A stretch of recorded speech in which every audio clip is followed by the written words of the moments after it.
আগেই বলে রাখি, আজকের গল্পটা কিন্তু তোমাকে মন দিয়ে দেখতে হবে। পরে কিন্তু আমাকে দোষ দিতে পারবে না যে আমি ঠিকমতো এক্সপ্লেইন করতে পারিনি। আজকের গল্পটা এক্সপ্লেইন করতে গিয়ে সত্যি বলতে আমার মাথাটা 360 ডিগ্রি ঘুরে যেত। যখন তোমার মনে হবে এই তো গল্প শেষ, তখনই দেখবে নতুন টুইস্টের সাথে আরও একটা মাথা ঘোরানো মুহূর্ত। তো আর দেরি না করে চলো শুরু করা যাক আজকের ভিডিও। গল্পের শুরুটাই হয় ওয়াজি নামের এক সিটিকে দেখিয়ে।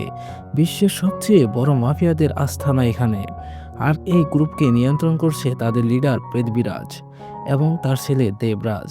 তবে কিছু সময় পরে তাদের গ্রুপে এমন একজন আসে যে পরবর্তীতে তাদের এই গ্রুপটাকে অনেক উঁচুতে নিয়ে যায়। তাদের জন্য সে ছিল যুগান্তকারী এক সত্তা, যার কারণে পরবর্তীতে পৃথ্বীরাজ তার ছেলে দেবরাজকে বাদ দিয়ে তার রাইট হ্যান্ড রয়কে এই গ্রুপের লিডার বানিয়ে দেয়। আর সেখান থেকেই এই ঘটনা বর্তমানে ফিরে আসে, অর্থাৎ কথাগুলো ফ্ল্যাশব্যাক ছিল। বর্তমানে রয় তার সমস্ত কালো টাকা বৈধ করার জন্য ইন্ডিয়াতে একটি হাইবারনেশন কোম্পানি স্টার্ট করতে চায়, যার কারণে কিছু পার্লামেন্টের লোকদের সাইন দরকার হয়। তবে সবার সাইন জোগাড় হলেও তারা একজনের কাছে এসে আটকা পড়ে যায়, সে নাকি সাইন করবে না। কিন্তু অবশেষে রয়্যাল লোকেরা তার ফ্যামিলিকে মেরে ফেলার হুমকি দিয়ে সাইন করিয়ে নেয়। তাদের কার্যকলাপ শুরু হয়ে যায়। একদিকে তাদের 2 লক্ষ কোটি টাকা ভর্তি একটি জাহাজ ইন্ডিয়াতে আসছে প্রজেক্ট স্টার্ট করার জন্য, আর অপরদিকে রয় নিজেই ইন্ডিয়াতে আসছে আজ। তবে হঠাৎ করে রাস্তাতে এক ট্রাক এসে রয়ের গাড়িকে ধাক্কা মেরে উল্টিয়ে দেয়, আর রয় সাথে সাথে মারা যায়। এখান থেকে সিন চেঞ্জ হয় এবং সরাসরি আমরা পুলিশ স্টেশনে সবাইকে একটি চুরির কেস নিয়ে দুশ্চিন্তা করতে দেখি। শহরে চুরি হয়েছে, তাও সামান্য নয় কিন্তু কোটি টাকার চুরি। এই বিষয় নিয়ে কথাবার্তা চলতে চলতে এক সময় জানা যায় শহরে নাকি আরও এক জায়গায় চুরি হয়েছে, আর এবার নাকি আরও বড় চুরি হয়েছে। পুলিশেরা কিচ্ছু খুঁজে পাচ্ছে না, কি করবে তারা, কে করছে এই চুরি। তাই এই চুরির সাথে সম্পৃক্ত যে কয়েকজনকে শনাক্ত করা হয়, তাদের প্রত্যেককে ধরে নিয়ে আসা হয়। তবে এখানে তাদেরকে জিজ্ঞাসা করার পর ভিন্ন একটা বিষয় ফুটে ওঠে।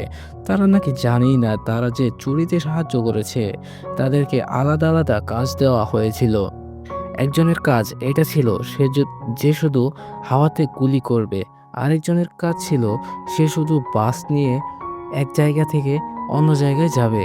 একজনের কাজ ছিল সে জুয়েলারি শপে ঢুকবে, আর কয়েকজনের কাজ ছিল বাইরে তারা নাচানাচি করবে, যেন সাধারণ লোকেদের নজর কাড়তে পারে।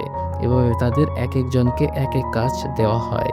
কিন্তু এই সমস্ত কাজগুলোকে মিলিয়ে আসল মানুষটা যে কি করছে তা কেউ জানে না। তবে অবশেষে যে লোকটা গাড়ি থেকে টাকা ট্রান্সফার করছিল তাকে জিজ্ঞাসা করা হয়, তুই সবার শেষে কাজ শেষ করেছিস, বল ওই গাড়িটা কোথায় ছিল। কিন্তু লোকটা তাদের জানায় সে চোখেই দেখতে পারে না। সে কিভাবে বলবে, তাকে শুধু বলা হয়েছিল সে যেন ব্যাগটাকে নিয়ে গাড়িতে রেখে দেয়।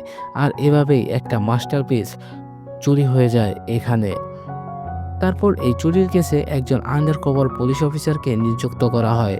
তবে তাদের এই কেস সলভ করতে দরকার অত্যন্ত দক্ষ একজন অফিসার, এর নাম হলো ডেভিড। তার সহায়তায় তারা এমন একজন পুলিশ অফিসার খুঁজে বের করে সে নাকি আজ পর্যন্ত কোনো কেসে ব্যর্থ হয়নি। তারপরেই আমরা সেই অফিসার অশোককে দেখতে পাই, আর এ হলো আমাদের সিনেমার মূল চরিত্র। এরপর দেখতে পাই অ্যালেক্স নামের একটা লোককে কিছু মাফিয়া ডন সুযোগ মতো কাবু করে ফেলেছে। অ্যালেক্সকে তারা মেরে ফেলবে, আর তখনই অশোক সবাইকে বলতে শুরু করে, এই লোকটাকে আমার চাই। আর তখনই অশোক সবাইকে বলতে শুরু করে, এই লোকটাকে আমার চাই। যার কারণে ওইখানে সব লোকজন তার উপর হামলা করতে শুরু করে। কিন্তু সে তাদের সবাইকে এক এক করে মারতে মারতে অবশেষে অ্যালেক্সকে বাঁচিয়ে নিয়ে আসে। গাড়িতে অ্যালেক্স তাকে বলছে, আমাকে তুমি বাঁচিয়েছো, কি চাও আমার কাছে। আর এখানেই অশোক তাকে বলে ওঠে ইনফরমেশন চাই। অপরদিকে ওয়াজি সিটিতে রয় গ্রুপের সবাই ডিসকাশন করছে যে রয় মারা গিয়েছে, এখন তার চেয়ারে কে বসবে। আর রয়ের রাইট হ্যান্ড, যার নাম হচ্ছে ইমরান, সে তাদের সবাইকে জানায় যে রয়ের ছেলে যে আজ পর্যন্ত এই গ্রুপ থেকে দূরে রয়েছে, সেই বিশাঙ্ক আজকে এখানে ফিরতে চলেছে। এই বলতে বলতে দেখা যায় রয়ের ছেলে বিশাঙ্ক একটি হেলিকপ্টারে করে সেখানে চলে এসেছে। এসেই সেখানে ৩ জন লোককে মেরে ফেলে, কারণ সে মনে করেছে হয়তো বাবার মৃত্যুর পেছনে এদেরই হাত রয়েছে। এদিকে পুলিশ ডিপার্টমেন্ট থেকে অশোকের কাছে এসেছে কিছু লোক। সেখানে তারা অশোকের কাছে এই চুরির পেছনে যাদের হাত রয়েছে তাদের খোঁজার দায়িত্ব নিতে বলে, কিন্তু অশোক প্রথমবারেই না করে দেয়। তবে তাদের জোরাজুরিতে যখন সে জানতে পারে যে সেখানে নাকি ডিপার্টমেন্টের অমৃতা নামের এক মেয়ে রয়েছে, অশোক কেসের ইনভেস্টিগেশন করতে রাজি হয়ে যায় তখনই।